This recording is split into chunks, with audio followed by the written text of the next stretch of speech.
Welcome back to another episode of Outwitting Statistics in Search of a Better Business. I am joined today by Dr. Brian Paris. Super excited on this recording during Halloween. We had Dr. Brian Capra, who was part of Genesis a couple of weeks ago, and Dr. Paris has agreed to come on. He is the Vice President of Business Development. He previously ran a practice and has now joined the Genesis team. So I'm going to turn it over to him for a second so he can tell you a little bit about himself, and then we'll jump into the questions. Do we get on camera too? So my real flex is going to be on camera. Real okay. Flex. All right. Yeah. All right. So my history, let's say I practiced intensely for 10 years on my own. I was lead chiropractor, doing exams, adjusting, all that kind of stuff. Did that for about 10 years.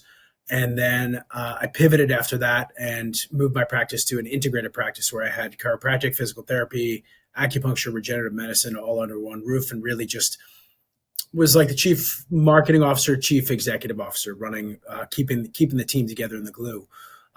But for the last 8 or 9 years of practice, I was a Genesis client.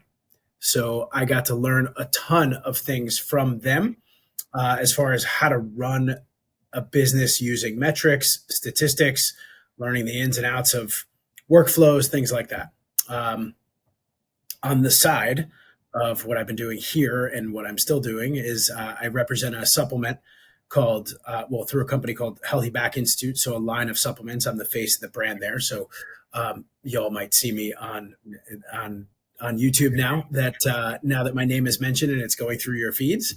And additionally, I'm super, super interested in the neurobiology of flow and peak performance, like flow states. What does it take to produce more in less time so that we can have more time available for other things in life besides just work? Like, how do we create happiness and productivity over the long haul? We'll be sure to cover all of that. And creativity too. And creativity. Mm-hmm. Yeah. Good deal. Awesome. So we're excited to have you. Part of Genesis, part of this new brand, have done chiropractic. For anybody that's tuning in for the first time, our objective here is to unpack the tips, tricks, and hacks of successful entrepreneurs and try to understand what it is that has allowed them to be successful, even though statistically most businesses go under in the first 2 to 5 years. I don't think that has to be the case. And we're going to objectively grill Mr. Paris here on how he has created the success he has.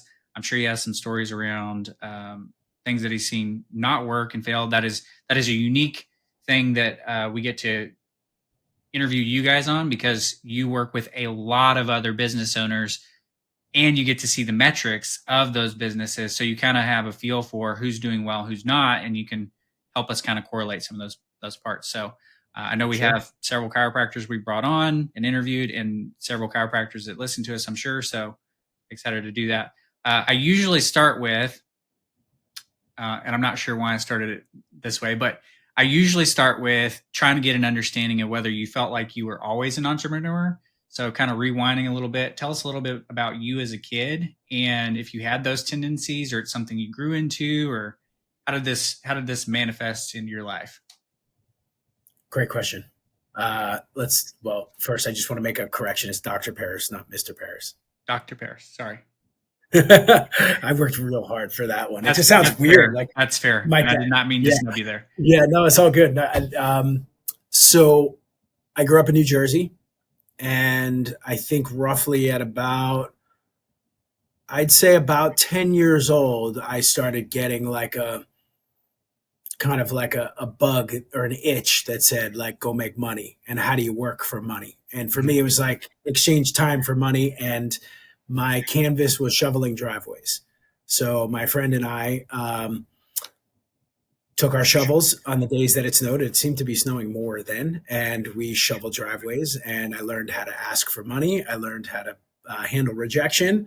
I learned how to work hard. And then I eventually scaled up and borrowed my dad's snowblower and started charging a little bit more, working, being able to do more driveways, deeper driveways, bigger driveways, that kind of stuff.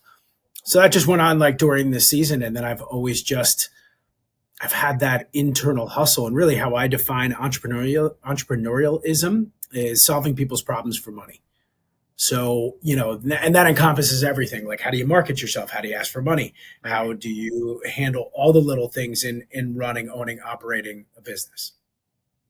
There's definitely a lot that goes into it, and much more than the glamored Instagram version that we usually portray to everybody, which is part of the reason we do this podcast, is to try to peel back some of the layers. Yeah. So you kind of got bit by the bug early on. It's funny how that's pretty typical. Like, if you're an entrepreneur, usually it starts around that age. I did like drew caricatures and stuff for money. I went to work with my dad shooting baseboard during the summer. Like, Yeah. anything I could do to earn my own money so that I could buy video games or book. I bought a lot of books, a lot of books. But okay, so you got bit by the bug. Where was the transition to chiropractic? That's always my favorite story, because typically there's a turning point there as well, where you're like, this is cool, or you had an injury or something like that. What's your story? So when I grew up in New Jersey, like this is in the 80s, there were 12 chiropractors on every corner. Now there's probably 48. So New Jersey was a densely populated state for chiropractors. I played football growing up. That was something I excelled in early and had gotten a lot of stingers. You know what stingers are? I'm not aware, actually. Okay, so stingers, those for those chiros listening, they know it's when you hit someone with your head and you get a shocking stinging sensation down your arm. So I had a lot of neck injuries playing football because we didn't learn how to hit like they hit today. So I went to the chiropractor and just always had been involved with chiropractic since probably like 10 years old, since like that same time my entrepreneurial spirit kicked in. My brother also, so I have two older brothers. One is a surgeon. The other one became a chiropractor, and I started learning from him. At that point, he was one of my role models. He's like 6 years older than me. So I saw what he was doing. I learned about chiropractic then on my own and saw, all right, it's something that I like using my hands, something that I can be with people. I can run my own business. And then I took a really, really keen interest in kinesiology, specifically biomechanics. So I really like the physics of human movement, and that intrigued me. So that curiosity kept finding different points that led to passion, like connection points, right? So like I enjoyed biomechanics, then I applied that to the spine, then I applied it to creating strength or creating speed, and then with chiropractic, creating alignment and understanding the biomechanics of the nervous system. So it all just kept expanding and expanding. Gotcha. So in that time frame, you were about how old then? 18, Oof, 19?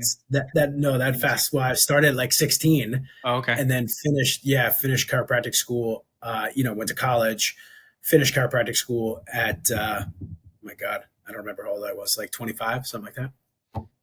Been a recurring topic that they don't 26. really provide a lot of business specific education on the chiropractic side. So we've talked before the podcast previously, and I'm aware that you ran a successful practice. How did you facilitate, or who facilitated you understanding business? Because it's one thing to be really good at something. It's a whole nother thing to run a business and make money at it. Yes, and profit, And right? make profit, yeah. So one of the biggest lessons that I learned about myself, I'm really good with people. I'm really good with marketing and branding and getting a name out there in an area. Like that's why you and I really jive, because we speak the same language in marketing. Right. What I wasn't as good at was like paying attention to overhead and profit. I was more like, okay, I'll just keep making more money. But then at a certain point, it's like, oh, wow, I'm not making enough money, or my expenses are getting too high. So like, I got to pay attention to that. And that was something, looking back, I would like to pay much more keen attention to that, because that's what keeps the business alive. Where do we get our business education? Very limited in school. And there's a tremendous amount of opportunities for even groups like I'm going out for Genesis to speak to one of the chiropractic clubs. And I'm not talking about chiropractic technique. I'm talking about business, Right. And what to do to leverage technology. So it's out there as a chiropractic student. You just have to go get it. Now, sometimes it might be beyond the reach, because there sometimes needs to be a financial investment. Like a lot of the coaching groups are infiltrated into the schools. Right. And that's not just for technique. So granted, if there's chiropractic students listening, like become master technique, whatever technique that is, master hands-on patients, doing your exams, that kind of stuff, and both and right. So like learn business, study business. There are so many books that are out there by successful entrepreneurs and businesses that all apply to running a chiropractic business and or franchise, expanded business, whatever. The interesting thing with that too is and you tell me if I'm off base or if this sounds about like your experience as well. I've done a lot of marketing training, right? Went to a lot of groups, seminars. I went and got education. I think anybody that goes and gets a degree in marketing is probably wasting their money and time. It's experience. So, but some of the ones that I got into, they were bad. And I feel like I almost fell prey multiple times to like, they're all like this. I'm never going to get what I want. I'm always sold on this is the last thing I need. And then I didn't get the last thing I need. And actually some of the best education I've gotten are from people that I didn't buy their time with dollars. I bought it with helping them out with something or just doing them a solid. And just curious if that's your experience and what would you say about how to go find the better ones? And better has a caveat on the fact that I think different people learn different ways, and one group may, have a lot of people going, this is great, and it's the wrong one for you. How would you assess that? It's cool. I can look at this now at this stage of my career and clearly say and know that personality is not scalable. So if you are attracted to a certain marketing group, let's use marketing, for example, like a marketing group, because you're attracted to the guru, right? Quote unquote, the Right. face man, or you're repelled by the face man or woman, right? Those people are not scalable. It's the systems underneath them that are scalable that you need to learn. Now there's like basics, right? Like learning the basics of Facebook. What the hell does this button mean? And what does that button mean? Right. And clickety click. But there's an art form to that and a workflow and processes and types of advertising and types of copywriting and things that are all scalable. So that's what becomes really important. So like in the world of peak performance and understanding how to get into a flow state, the neurobiology that all of us possess as humans, it's all scalable. We all experience it.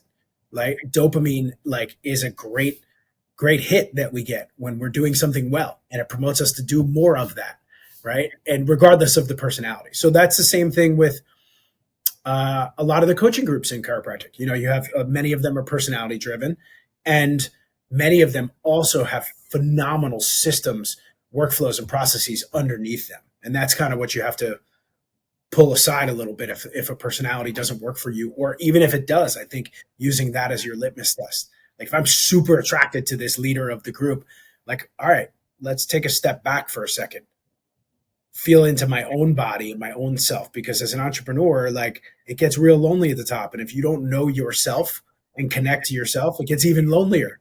And then you're looking for other resources to handle that loneliness, which will lead to burnout. So that makes sense.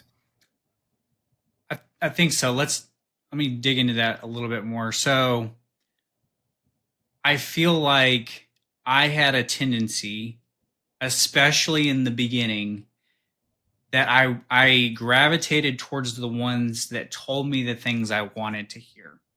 Meaning, like, for example, I'll put it in terms of maybe a chiropractic coach, if I was a chiropractic student, saying, hey, you can open up shop. The first year, you're going to do X amount of revenue.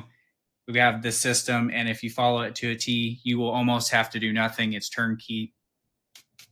That sounds really appealing because it's like, you mean I get to show up and not do anything? And probably to bring back maybe to marketing terms, probably one of the greatest marketing campaigns out there was, what is it? Jenny Craig, Just Eat the Food. Yeah. Right? That has an appeal to it. And I feel like a lot of times we have a tendency, even though we know what we should do, to gravitate towards somebody that's telling us that we don't have to.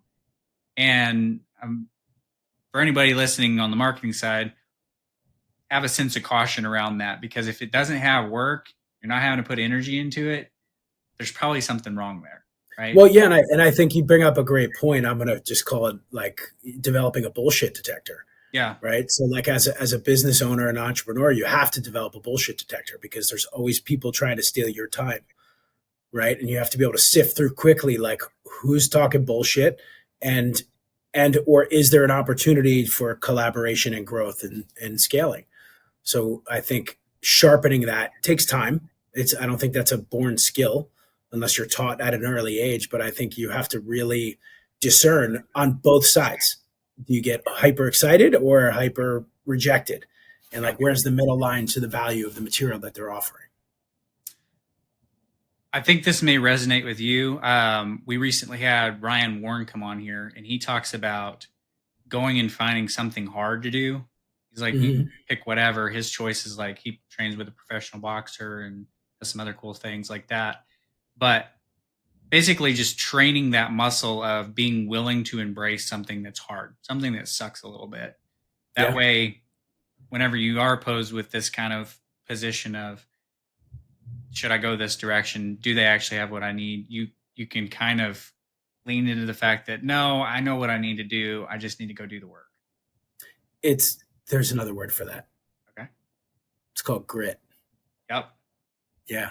It's like hard Yep. work and perseverance. It's not sustainable alone, and it is required to perform at your best. Like if you're an entrepreneur, just get gritty. And there's books on grit itself. And we need to learn how, sorry, we need to learn how to lean into grit when it's necessary.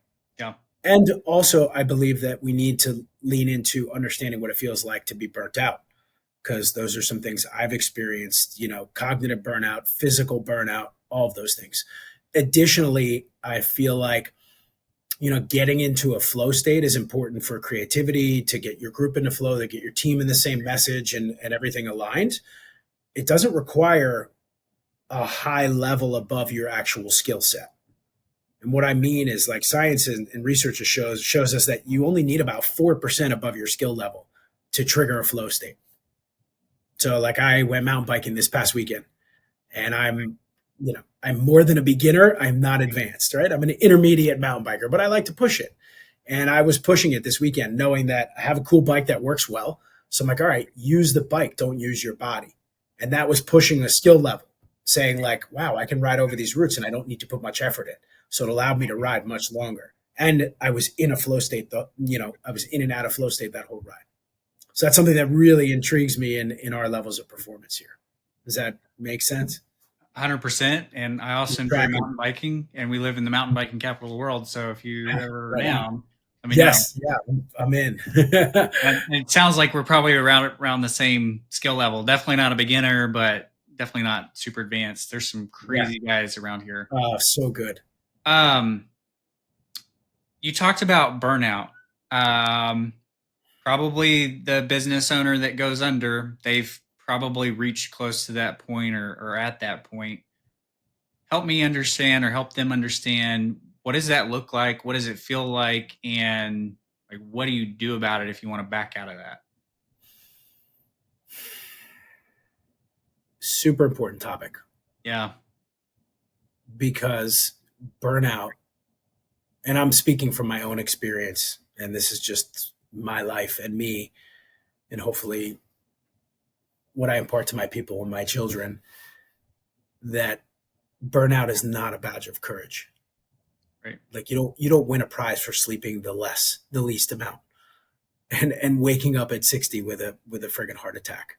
I'm approaching 50 now, and like I have friends and I have people close to me that are dying now just from not cancer, but like these other conditions that are all preventable through life.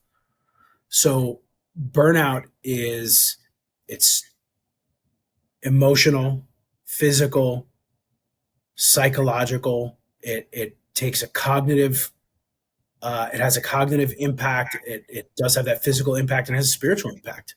So it's affecting your whole capability of functioning, especially as a peak performer. So like, 2 years, great. You make it past 2 years, but can you make it past 10 years?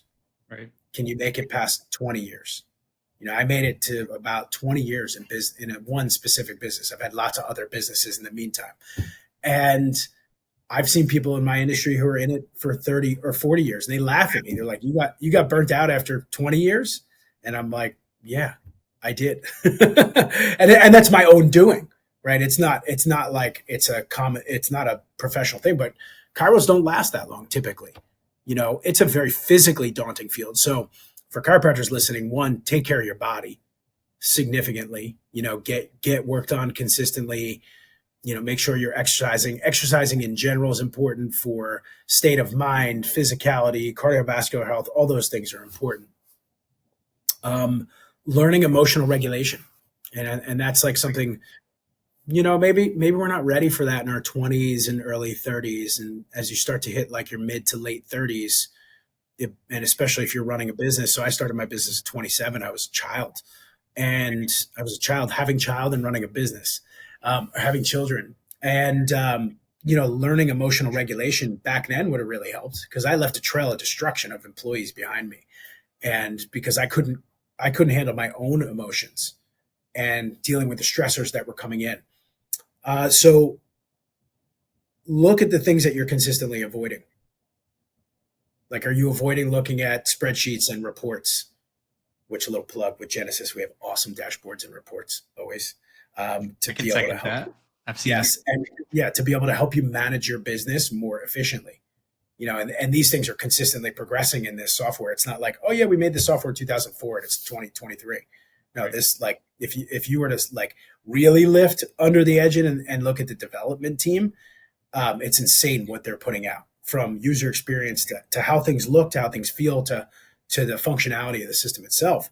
But they're putting these things in place so you can get into flow and treat your patients and do what your passion and purpose is about. So if you find that what you were passionate about, you're no longer passionate, like, pause, take a look there. If you're getting physical symptoms, headaches, if you're gaining more weight than you usually were, if you're abusing substances, right?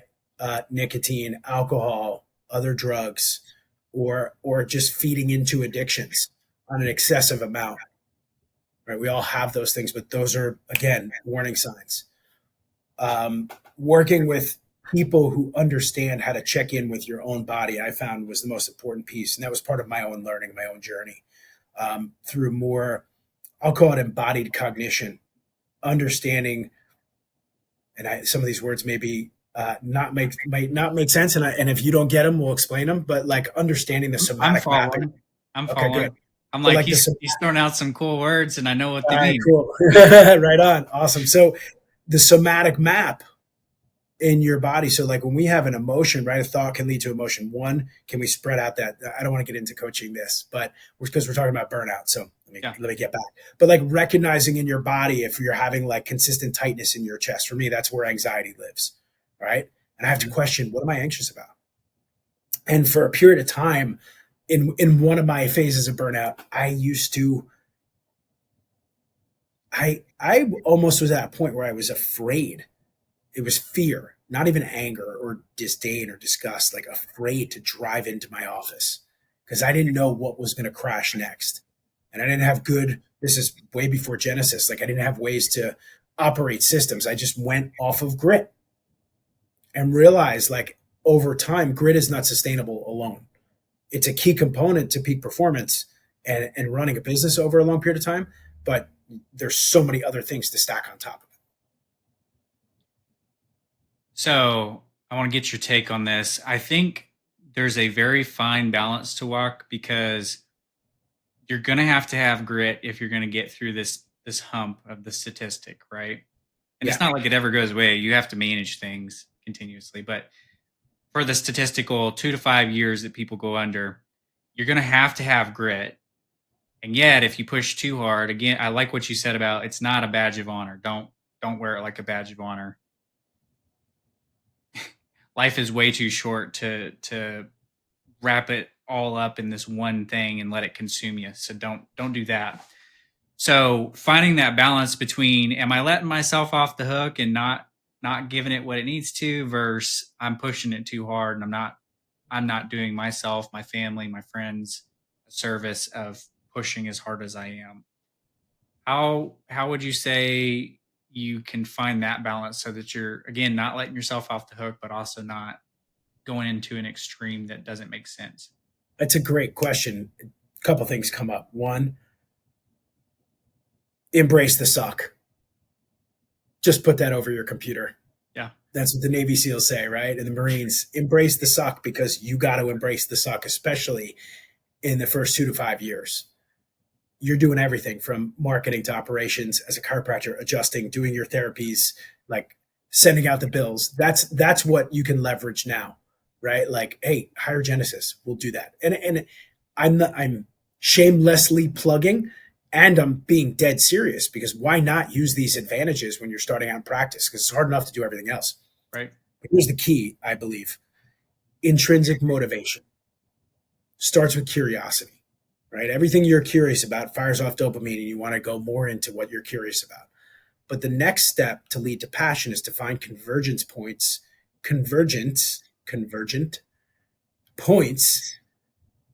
of curiosities. That's what creates passion. If passion leads you, and then passion over time becomes purpose, when you have the freedom to fulfill and drive to purpose, that leads to mastery. And if that doesn't motivate you intrinsically, then I believe you're doing the wrong thing. And let's say someone who's a chiropractor, they want to master running a business, not necessarily a chiropractic.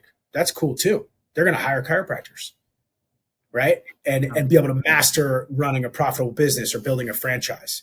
But that's still, if you take it down the scale of intrinsic motivation, it started with curiosity about business, led to like healthcare and business, that convergent point for passion. That passion then becomes purpose. There you go. So I think intrinsic motivation is critical. It's funny how that transitions to I've probably stated this in the past, and I'll state it again. I started this marketing business very much to get out of the corporate lifestyle so I could spend more time with my family and to cash flow so that we could buy more real estate, do investments to build a portfolio. Over time, that has significantly shifted. I can make a lot of changes in my business today that would make my life significantly easier. We could go down that purpose of just building a portfolio of real estate. And yet my purpose has transitioned where I get enjoyment watching what we are able to help the businesses we help accomplish, seeing the changes it's made in their life, taking some of that stress away from them or helping them make sure that they're keeping somebody employed, up leveling or upskilling my team, helping them grow as people. Those have become the new passions. As much as some of those things drive me nuts sometimes, Yeah. they have become the new driver. And I think it changes over time. The other thing I think, and I'm totally 100% stealing this, but one of my favorite entrepreneur speakers that I follow is Alex Ramosi. Are you familiar with him? I've heard the name. Please, Awesome guy. Yeah.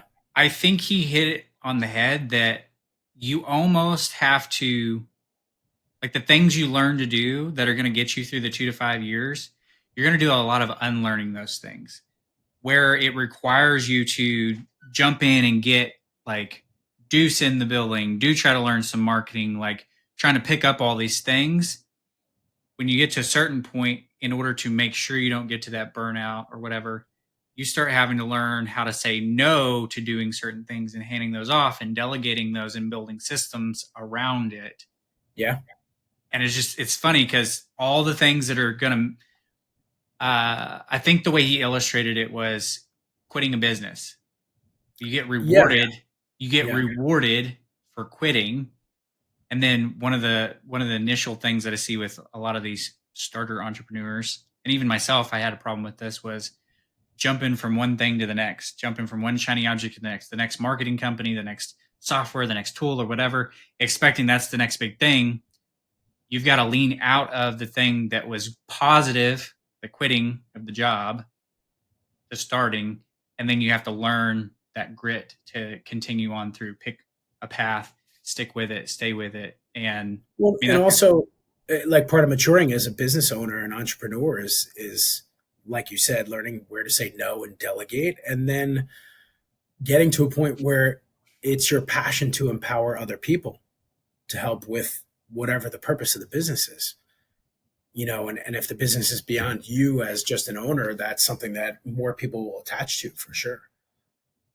Um, has a much more significant impact that way. yeah, like purpose really is like if your passion is helping other people, right? Especially with chiropractors, that's what we do. We help other people. So your job as an owner of a chiropractic office is certainly to empower your people with your brand and your mission of helping other people and serving that purpose beyond self. Not all businesses are like that. Some just want to make profit, and that's it. And it just depends on what you're attracted to. I don't think that I would want to start a business and continue down that path if that's all I had. I Yeah, certainly wouldn't do what I do now if that was all I had. I get it, and I think the older we get, the more we mature, we realize like, oh yeah, things like gratitude and forgiving myself and other people, those become really important. And serving a purpose greater than oneself becomes very important. Again, I'll remind you, like I'm almost 50, and now all my conversations are about, like, I know so many people who are burnt out of their careers and they're making a ton of money, and they're like, what can I do to serve humanity and do bigger and better things, stuff that's more fulfilling. And I think, as I'll speak from my own experience, I've always felt that way. Like I want to serve bigger than myself. And I find that like when I get to points of just serving myself, that's when things did not work out as well. Like when I dive back into a purpose greater than me, that's when things start to just come my way and manifest. Makes sense. You used the word manifest. Are you familiar with like Napoleon Hill? Follow any of that? Yeah. He's been around forever. So yes, the art of manifestation and yeah. And look, I spend a lot of my own time controlling my own consciousness and knowing that, from positive psychology to like feeling emotions and not succumbing to them. Uh, there's a host of things that I do just to keep my mental game strong. And that's, also from sleep and nutrition and exercise and alignment. Those things are all critical. Well, even he even preaches a lot of that. Part of the reason I asked is the title of our podcast is Outwitting Statistics. We actually took part of the title from Outwitting the Devil. I don't know if you're familiar with the book. Mm-mm. So that was his most recently released. It was long after he had died.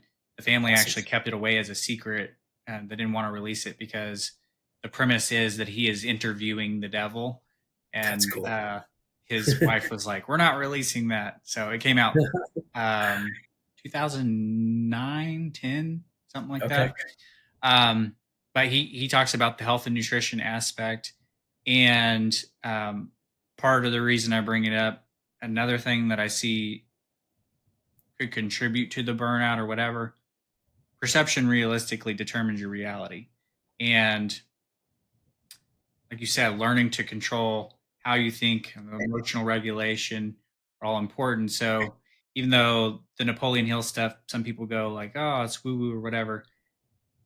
Sure, but let's illustrate, like, the common example is you have a baby elephant, got a chain tied to it, little post, can't pull it out, grows big, still chained to that same tiny post, plenty Could strong to easily. pull, but Yeah. mentally unable to. And I think most especially as children, we tend to suck up a lot of things, maybe even unintentionally from our parents. I know I have. I've mentioned that on multiple episodes of the podcast here, that certain phrases my dad used, like children to be seen and not heard, like that had an impact on my ability to progress as an adult. And I spend a lot of time trying to be very cognizant of how I speak to my daughter.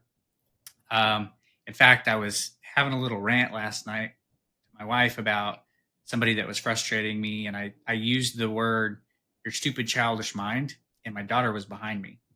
Mm. And I love that I've got her to this place. She called me out on it. She goes, "I'm a child and I'm not stupid. Child's minds are not stupid." And I'm like, "Thank you so much for catching that for me, because that could have so easily gone unnoticed and she could have registered that." So I spent time talking to her about, I didn't, that was a bad way to phrase that, because you were smart and that is not what that meant. It has nothing to Yeah. do with you.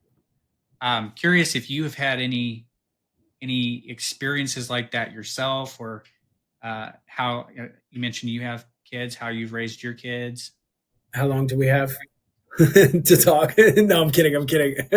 Yes, We I have a have good hour experience. available, I unless mean, I have experiences like that on a daily basis. My kids are a little older now. They're not, at this point of this recording, they're 19 and 17. So I have one in college and one in high school. So whatever I did to screw them up, it's already in play. Now it's like time for the cleanup. You know, yeah. now it's time to see what damage I have done and played my own wounds out on them. I've attempted to do my best throughout the years, while being an entrepreneur, while being a husband, while being a single dad, raising children. So I've been very conscious. One of the most important things for me throughout my childhood, or excuse me, throughout my parenting life, is to help provide my children with a vocabulary of what they're feeling inside so that we can have discussions about it. So it's not just like dropping the hammer and punishing and consequences. It's more about, I want to give them the freedom to understand who they are as themselves and have a connection to themselves, because that's what I do for a living. And that's been my path of growth. And I would say intellectual and spiritual evolution. So I've always been very diligent about creating a path for them to learn how to express themselves.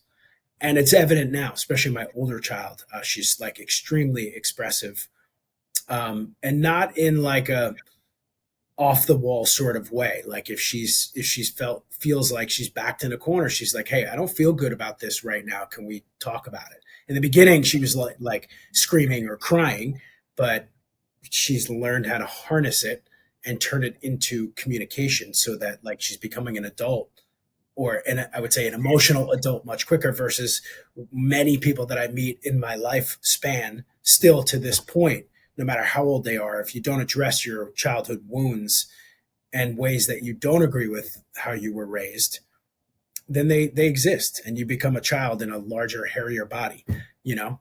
So like that's really what I've seen a lot. So that's my goal as a parent. And then there's also the challenge of like being a parent and being a friend. Like I'm still a parent. Like that's the most important piece. So I've had to give up being friends, or quote unquote like having the relationship like that to um, feed the need of discipline and what's important that I feel is important for my child at that point. um, I'm glad you keyed in on the expressing themselves. We've had quite a few episodes we've been recording here lately, and we had some great guests, and I keep turning over in my mind if there's a way that I can like simplify it, simplify it, simplify it. How do I get down to the core root of what makes somebody successful in any walk, no matter what type of business you're trying to run, the relationships you're trying to have. And I've got it as distilled as my brain can get it so far, and I'm curious what your thoughts are, but I think it is an advanced ability to communicate. And I want to put a caveat on the fact that we generally think, oh, you're just good at talking or whatever. But if you relate it to sales, you relate it to doing business, building a team, like you name it, the ability to accurately convey the information you want in a way that other people truly understand, I think is kind of the core element or skill set that you're really trying to harness or produce. It manifests in different way, like I said, sales, a team, relationships with your kids, your spouse, etc. What do you think about that? Great topic. and hopefully this expands into even more, because I'm excited about this, and several things come up around this, and I think like one of the most common factors, and you can read this in many business books. The most successful entrepreneurs have high EQ. Many of them have high IQ, and they have high EQ, emotional quotient, meaning they can handle the emotion, they can handle COVID, they can handle the stock market crashing. We in Washington D.C., Maryland area in 2000, I forgot when it was, maybe like 2000, we had a sniper driving around, like literally sniping people out of his van, shooting people. This Wow. is and this, like, I had to run from my office to lunch and sprint across a grass field because I was afraid of getting shot. So, like, how do you handle those things?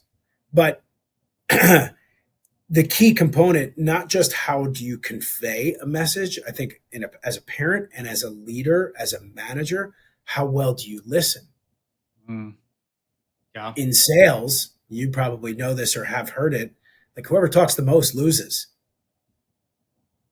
right? It's about asking powerful questions and then waiting for the answer. When I first started really diving into myself, I have friends of mine that would be like, dude, you would ask a question and answer it for me, you know? So now I have trained myself to listen. And someone asked me this today in a group, what do you do? What do you do to be more present with somebody? And if I'm in a space where I'm either coaching or consulting or managing or leading, I ask a question. For those of you who are just listening, I put my hand over my mouth, not like this, but in the thinker's position.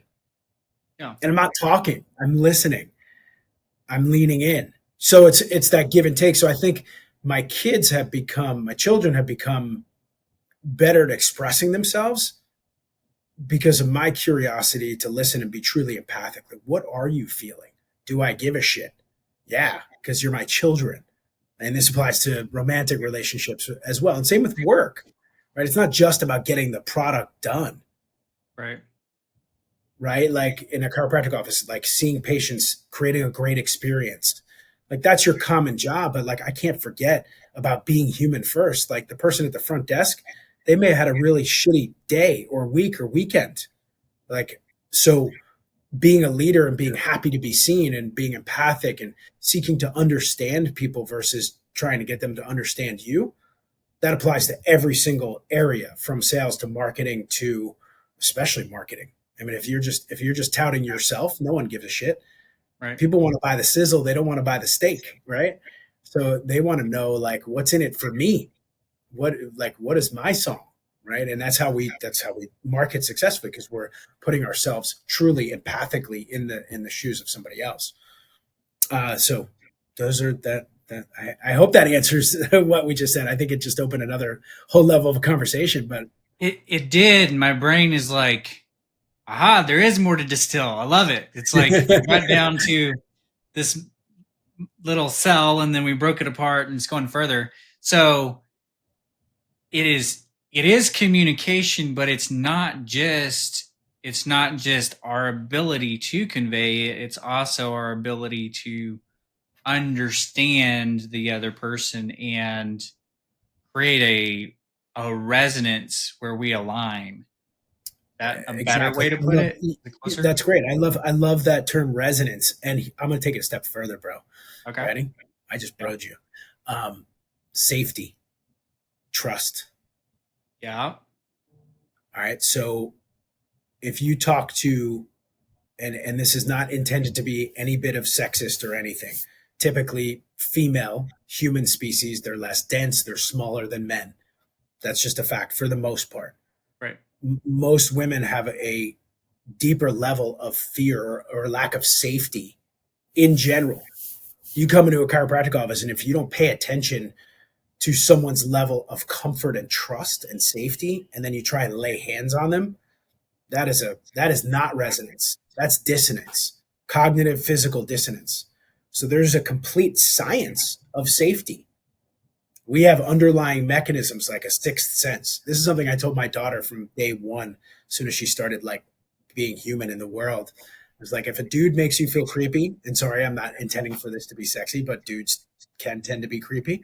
Yeah. As you have a daughter as well, I said, if you feel creepy around them, you're right. walk away, like listen to that sense. But that sense has a name. It's called neuroception. It's my body's unconscious ability to detect threat or safety. And once you become attuned to your own levels of neuroception, you then can help someone else feel safe. And that becomes critical in a Zoom meeting, in a one-on-one staff meeting, in a patient doctor interaction, in a sales and marketing interaction, right? It's like, when we talk about marketing, you and I we haven't fully dove, but like I always bring up like a dating context. Like we're not going to bed yet. We didn't even exchange Right. phone numbers.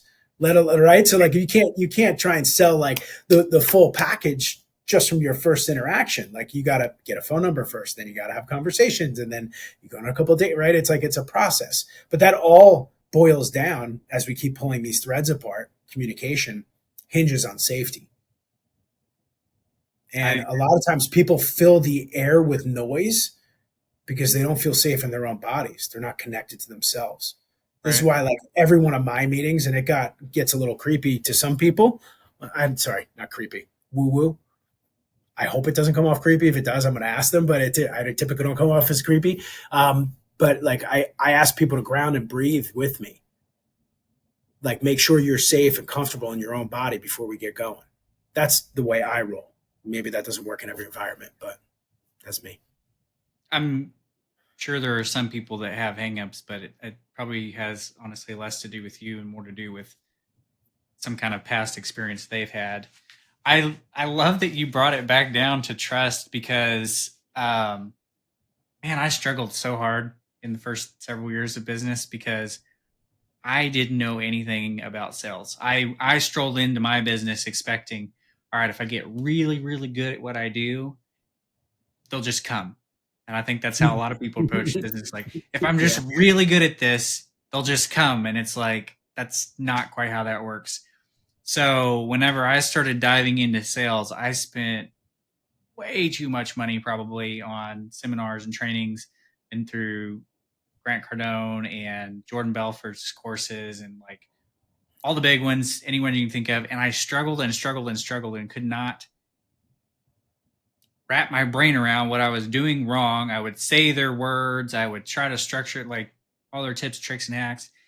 And my friend Dakota, who I've interviewed previously and actually used to live with Jordan at one point, he did marketing for Jordan.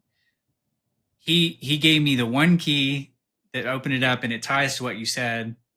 He said, you are selling certainty in an uncertain world, which ties right back to what you just said. It is about feeling safe, having that confidence.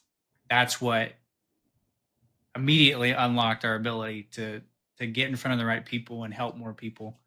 When I think we can circle this back, Craig, to like longevity as an entrepreneur, like making it beyond. Because if you can't trust yourself,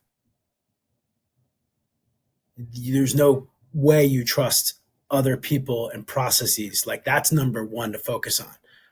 And when you're not and you're disconnected from self, that's burnout. Yeah. Sometimes people go into the field, I would say numb, right? Because we could displace feeling or lacking of trust for like education or drive and things like that and grit. But I think it's a combination. Like you stack knowing yourself on top of grit, stack intellectual education on top of grit. Then you got a formula. Then you got longevity. Then you got things you can carry long term. So also one piece which I find is important, like I call it sales 2.0, right? Like Jordan Belfort, brilliant. Grant Cardone, brilliant. And there's other people like when someone says sales to me, I'm thinking like used car salesman, transactional, but like we can break down just transactional and relational, especially in the chiropractic field. If you treat it like a transaction, it feels like a transaction and people won't feel safe and they're going to maybe purchase and then they're out. They're not becoming lifetime patients. But if you understand someone's fears and what their goals are and what their children like and what their grandparents are like and what they have coming up and building relationships, that's I call that relational skills, relational sales. Yeah. No, I think I think we may have discussed it briefly whenever you guys had me on your guys' podcast. I talked about like how we structure our websites. Yes. We're trying to convey a sales message through some graphics and words and whatever, and our formula tries to hit all those cognitive biases of, like you said earlier, like they don't give a crap who you are yet. We got to establish some things first. So I think the formula I gave you was, is this a chiropractor? Is it a chiropractor in my area? Then do you have the service I want? Then we start backtracking towards that need for there to be trust. I want images of the doctor. I want images of the staff. I want images of the office. I want to make sure that this is a place I will feel confident showing up to. It's not a hole in the wall alley where some crackhead may walk out and, who knows what's going on.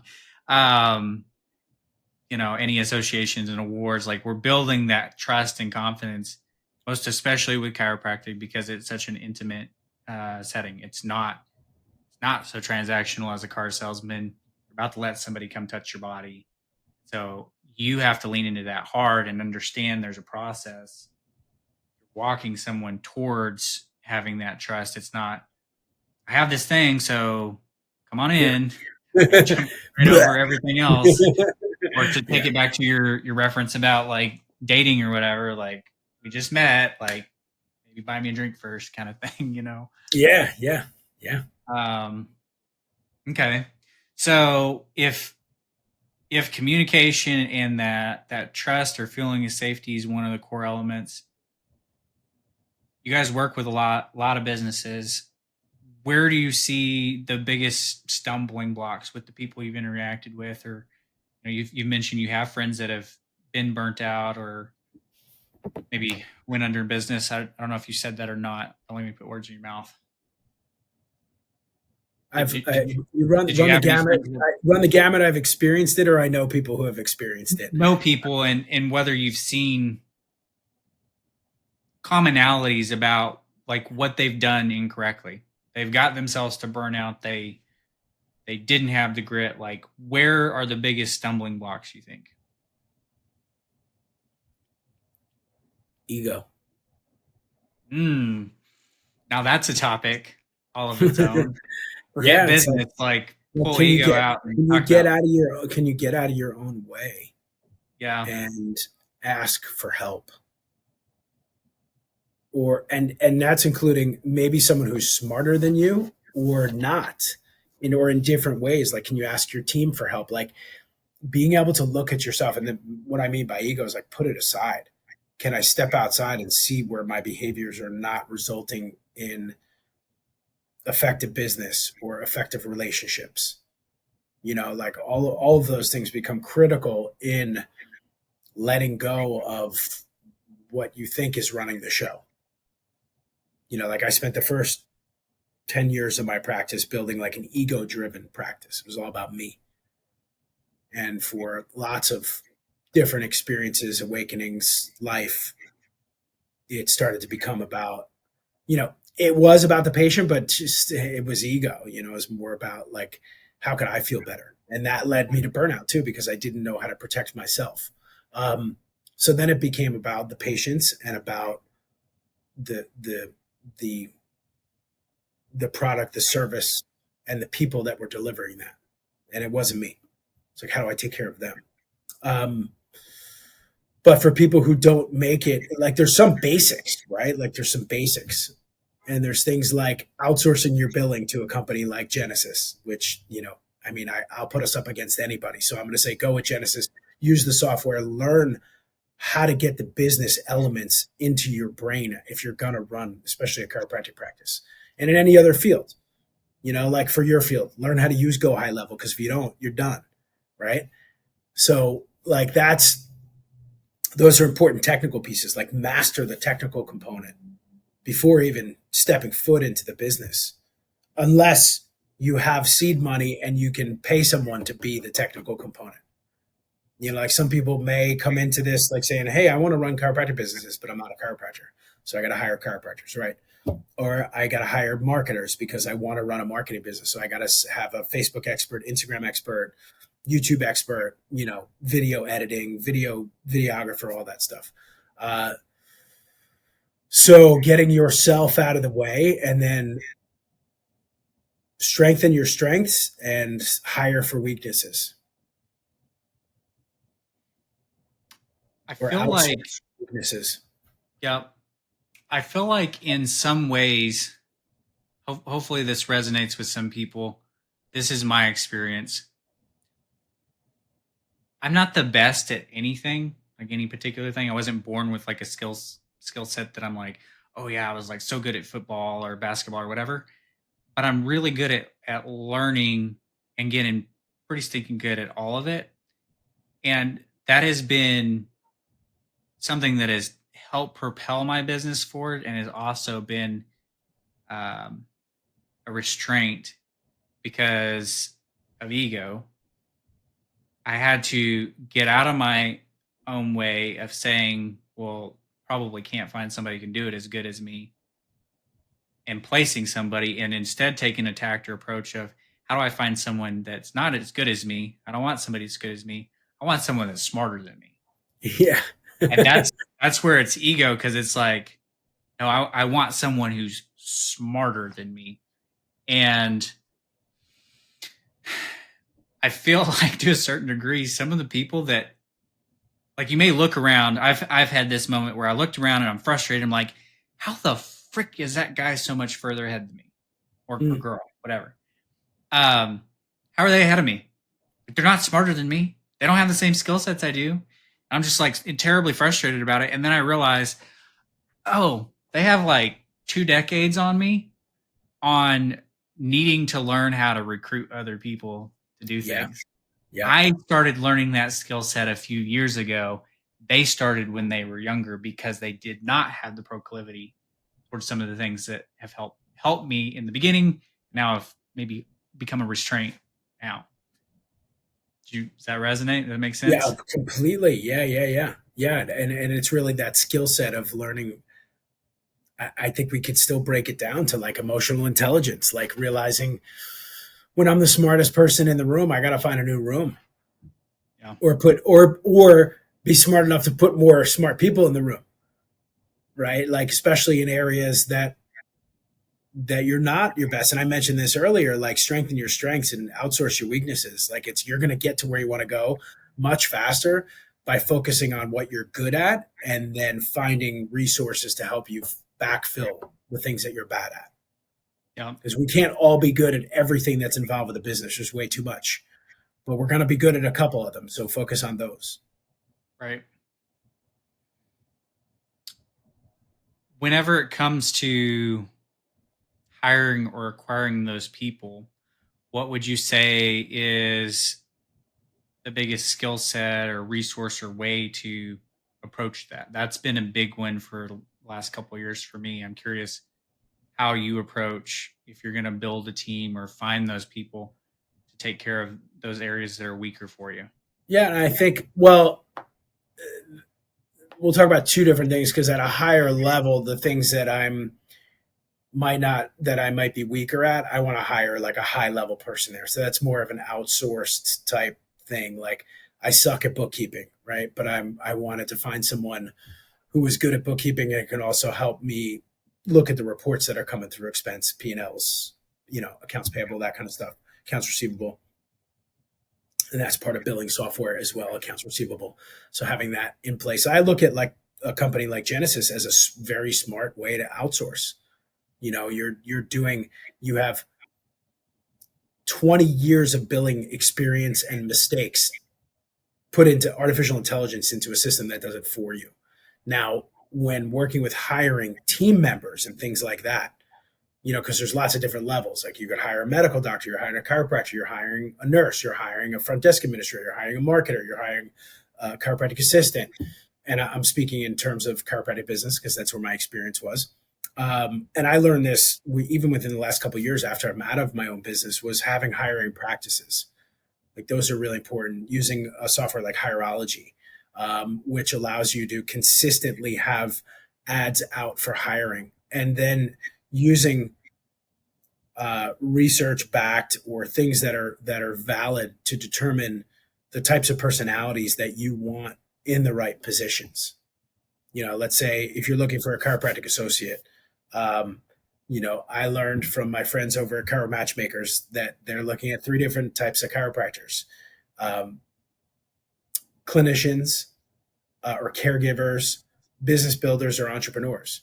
Right. So if I'm gonna base like a bonus for a caregiver on the volume of people that they're going to see, they're never going to hit that because they just want to give the best possible care. So you're going to have to come up with another bonus structure so they can focus on what they're good at. Different for a business builder. He or she is going to want to get more butts in the seats, more people on the tables, adjust more, build, get a bonus that way. So you have to cater, meet someone where they're at and understand. Again, it comes down to communication, relational capabilities, right? Is like really understanding your people and consistently hiring and having the culture understand, like, if you're not in the right seat, we're going to move you. If you're not on the right bus, we're going to get you off the bus. And that's a cultural thing. That one has been an interesting one for me. And it again ties back to ego. I've had people that they were the right fit when we started, and they were the right fit mainly because the qualifier of do you fit this position really came down to how willing are you to do just about anything to help us progress this thing forward. And that willingness was there with some of the people I've hired. But then over time, you look around, the business evolves and shifts, the positions start to kind of fill out. And I'm like, if I were hiring today, would I hire you now? And for some of them, the answer was no, right? You don't have the availability, you don't have the skill set, like you're the wrong position. And my ego caused me to not take action on that immediately, even though I knew in my heart that it was what should be done. It should be removed or moved around to another position. I continued that, and I kept telling myself this story that I'm doing it for them. I'll shoulder the burden, like I'll pick up the slack, like whatever. And then I attend this mastermind in Springfield once a month, and this lady named Sativa, she's a business attorney, actually gave me the perfect understanding of how dumb I was being. I was hurting us both. What I didn't realize is on the flip side, after I talked to him about it, he was miserable because I was constantly riding his butt. Hey, get this done. Please take care of this. And he didn't have the capability to do it. Or he was giving it everything he had, and it still wasn't good enough for me. And so he was miserable, and I'm miserable because I wasn't getting what I needed out of it. And it was the better decision for him to leave.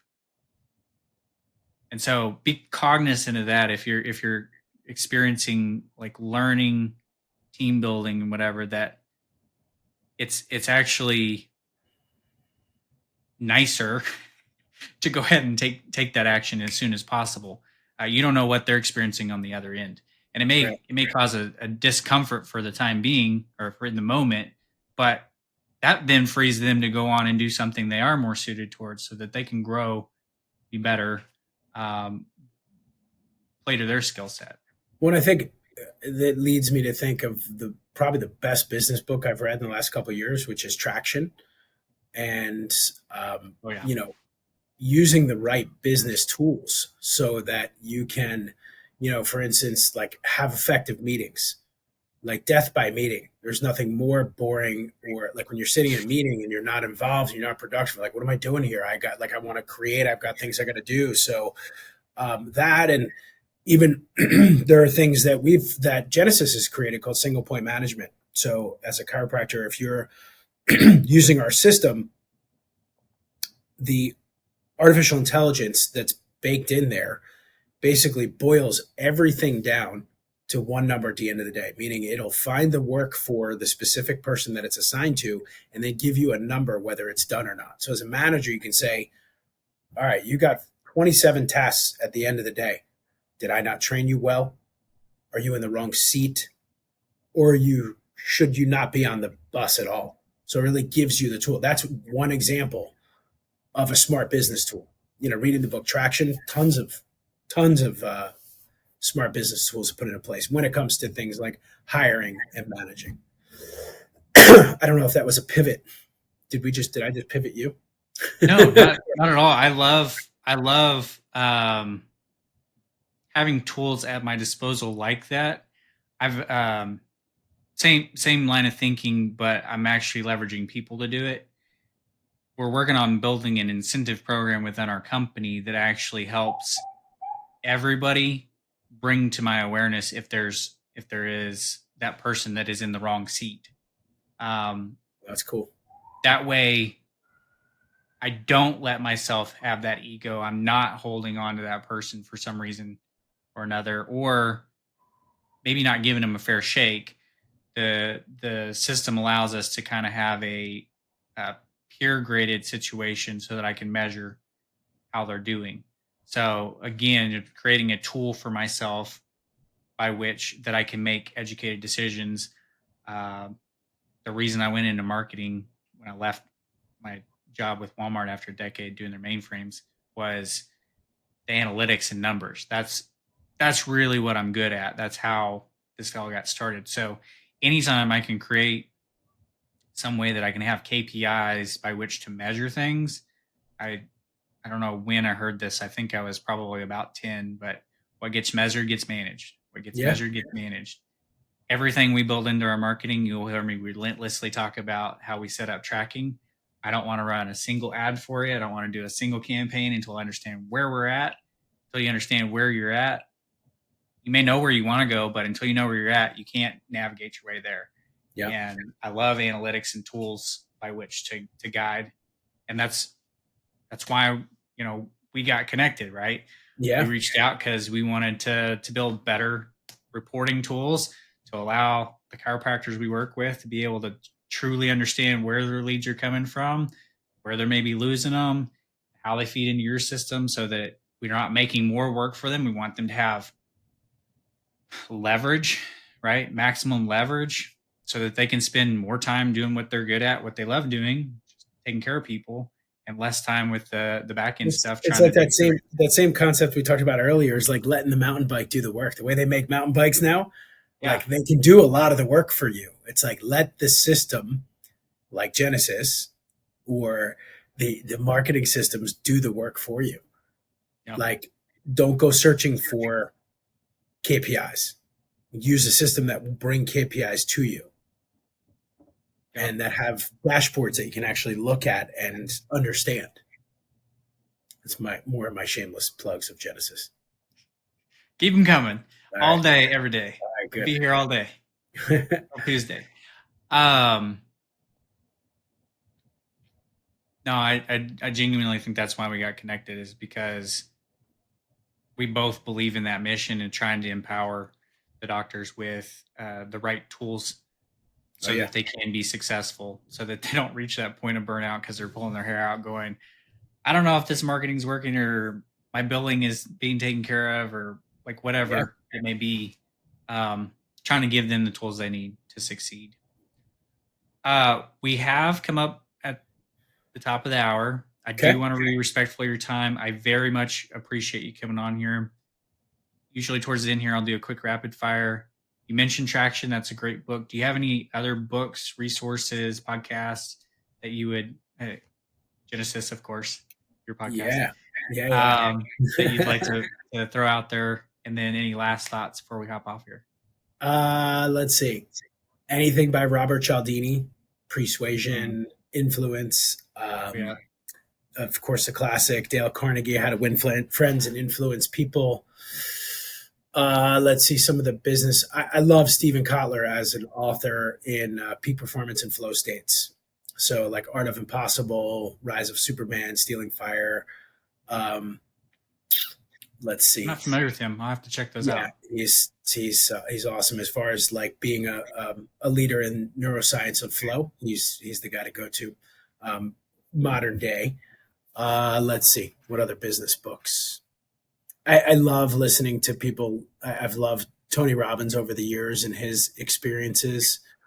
I also think getting into nature and grounding, like studying breath work, studying embodied psychology and understanding like what's up with yourself Go to therapy before you get married. Go to therapy during business so you can deal with those challenging times and learn how to create a vocabulary for yourself and also connect to yourself deep enough so you understand what's going on. I love that you called that out, and I'm going to give a little shout out. A guy that goes by the name of Gladius Sovereign has a book and a course called the Sovereign Mind Method. I've been getting business coaching from him, going back to like some of those healing your inner child, if you will, kind of unobstructing different ways of thinking that have maybe been stuck due to some of that programming in your younger years. Fabulous method for doing that. Can't say enough good things about him and what he's doing over there. So if you're always feel weird saying that I'm seeing a therapist, and he doesn't technically qualify himself as a therapist, but with what you said a second ago, dude, there's no shame. No shame there. It's like that stigma needs to be erased. Like we, in my opinion, we're spiritual beings. Yeah, living a human and spiritual existence, and like we've got a mind that runs itself, and we have a choice to run it. And that takes training. Now, barring like mental illness, and that's a real issue, right? And dealing with those things in whatever fashion you feel you can deal with them. But I think working on yourself, reading as many books about business, like, I mean, for me, my litmus test is if I don't put a book down, I'm going to finish it. Meaning like there's a lot of books that I start and I'm like, ugh, I don't like this. I don't like the way the author writes. I'm not having a good conversation. It's not flowing. I put it away and maybe just try and get the tidbits from some other notes or friends who've read the book. But there are many other books that I read and just crush. So those are the ones I stick with. Awesome. You gave a lot of great resources. I've had an incredible time talking to you. We'll have to have you on another time. Any particular method or way, if people wanted to get a hold of you, you would direct them? Dr. Paris at Genesis Chiropractic Software.com. So if you are looking to increase revenue, increase retention, increase compliance, meaning like get clean claims out and do it all in less time, call me, because my job really, I want to help amplify the profession. And I've chosen to, stick with something that served me so well as a practitioner. And now I get to work on the other side with people like Dr. Capra and Jason Barnes, the COO, and Michelle Corrigan, who's our operations officer, and Matt, who is like this amazing team of people that we just consistently grow. Our sales consultants are incredible. So like everyone cares to help build this profession because we know that chiropractors are doing great things. I just, I want to give a shout out to my Genesis team and everyone that I work with, because I am not the smartest person in the room, and it feels really good because I got to work my to catch up and learn how to do things differently and think differently and be creative. So I appreciate that opportunity. I appreciate being on here, meeting all the awesome people that are propelling the profession. So that's it. GenesisChiropracticSoftware.com. Love it. Thank you so much again for coming on. We appreciate you, and we'll see you next time.